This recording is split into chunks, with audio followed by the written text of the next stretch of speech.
So if you have an '06 or similar year model LX470 or Toyota Landcruiser and you experience dripping in the passenger side from this spot, that is basically condensation making its way past a seal that sits behind this cover. It looks like a piece of rubber string. It runs in a U shape and follows this channel between the cover and the plastic housing behind it. There are 8 screws, 1, 2, 3. This one is actually covered behind Velcro, but you can see it exposed there. Number 4, 5, 6, 7, and 8 will go there. Hasn't been replaced yet.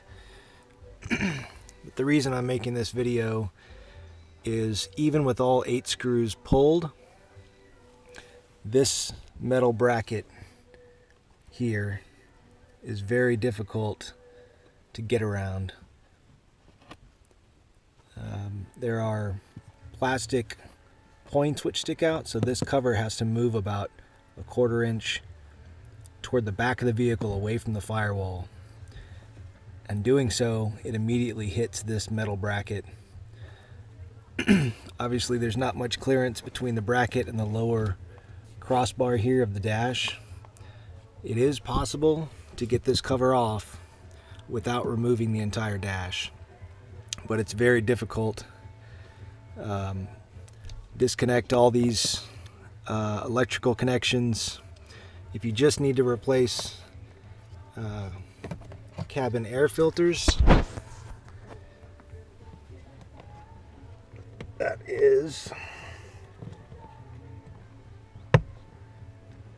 pull those together, out, slide it up. 2 sets of air filters. They come out here, straight out, and one goes in and drops down, the next one goes in behind it. Those can be replaced without removing any of the screws. But I pulled those and also this set of ABS circuitry which plugs in here. So those can all be removed, but this guy is going to make it feel like there's no way to get the cover off. I needed to use an offset screwdriver, basically making 1/4 turns to get that screw loose and to retighten it, because it sits farther back, so you can't use a straight screwdriver. At least I couldn't, to get it open. So that's one of the key tools, or something like it, that will allow you to pull that Velcro back and get to that screw. The other 7 screws are pretty straightforward, pretty easily accessible. This one's a little bit angled, but it's still reachable. Once that covers off, pull out your old rubber string, the gasket, and replace it. And the other thing that made it much easier, the tip I really wanted to share about getting this back in place, it was difficult enough getting it out. When you try and slide it back in at an angle, there's some foam over the heater core that the edge of this cover wants to dig into.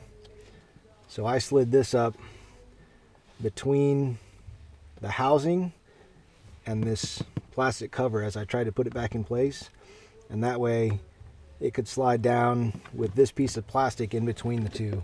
I just cut up a food container, but a milk carton or something would work. Put that in place in front of the housing, slide the cover in, then once you get it into the right position, you can pull that out, line the screws up.